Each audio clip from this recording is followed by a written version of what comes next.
ako'y sa polyemi osteoporosis. Ito dito sa buto. Itong aking buto ay may naipit na 3 buto. Ipit-ipit na gano'n yung lumabas sa x-ray. Iyon.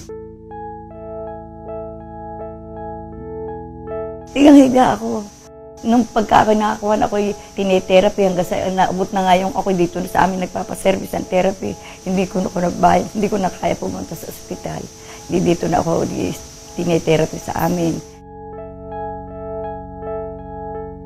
Tapos doon ako nakakakwakwan niya, ay hindi pa rin ako maigi-maigi. Wala naman ako makasama at wala akong katulong. Ginawa ni Boyet, kinuha ako sa kanila. Ay di doon, pagkarating ko naman doon, hindi naman ako kakain. Parang walang panlasa ako.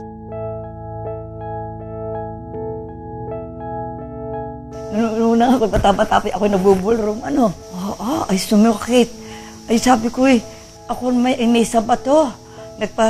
Nagkonsulta ako. Ay sabi sa akin ay baka ho sa bato.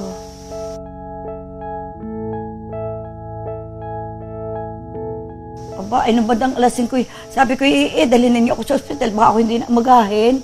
Ay di, antimanong ako in-x-ray doon.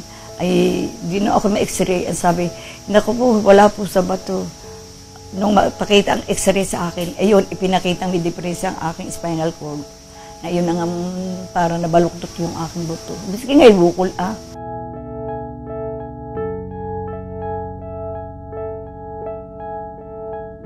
Humigi uli ako.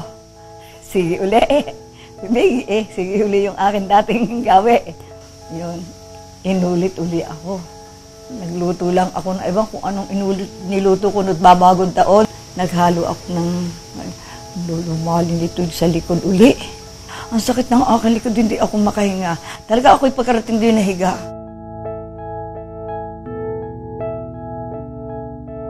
Gumaling uli. Yung galing ko uli, ay baby, ika ng doktora sa akin, si Doktora Suarez. Ay mami, ikaw napakatigas ang ulo. Ano ba ang ginagawa mo? Sabi, wala ho. Ay bakit nagana yan? X-ray uli.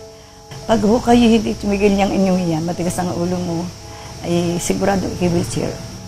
Natakot ako ngayon. Eh di ako umulit nga uli. Eh di kayo nga. Wheelchair nga ako. Kaya ako kompleto Wheelchair nga ako.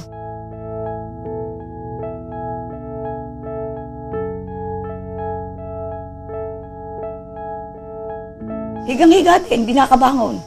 Hindi yung pagkilos, ikinikilos. Hindi ako nakakabangon, ikinikilos, ibinabangon. Iniuupo. Napakasakit. Talagang yun ang aking problema.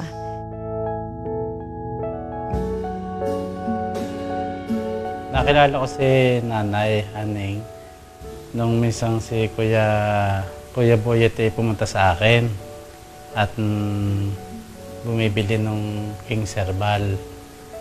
Ang kanya daw nanay hindi na makabangon dahil sa matinding pananakit ng likod. Laging nakahiga. Kung di babangon ay hindi makakatayo at gumagamit pa ng tungkod at saka wheelchair. Marahil mga 1 week na ako nakainom noon, uminom. Isang kutsara na lang ang kanin. Parang gano'n ang aking naramdaman na sabi ko, ba, parang ako'y napagpibig na kumain. Ayun.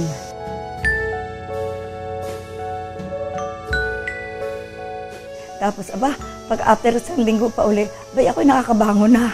Nakakatindi na ako. Di tungkod, gano'n. Ayun, doon lang nagsimula.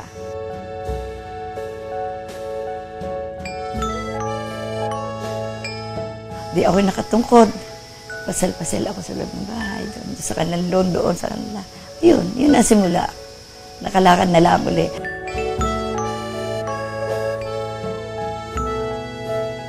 Ngayon ay napanood daw niya sa television yung King Herbal.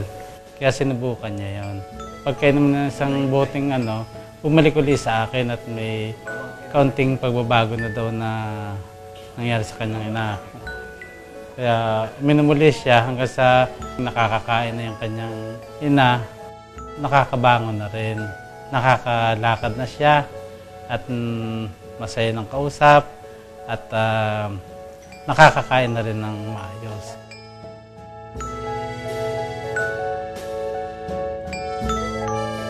Ano nga lang sa akin yung herbal na yan, ay di yan nagsimula ang pagkapaibig ko ng pagkain. Saka parang ako'y lumakas. Malaki na itulong sa akin.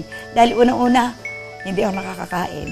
Dati, hindi rin ako, nakakabangon ako, kundi hirap na hirap ako talaga. Siyempre, wala ka naman sadyang.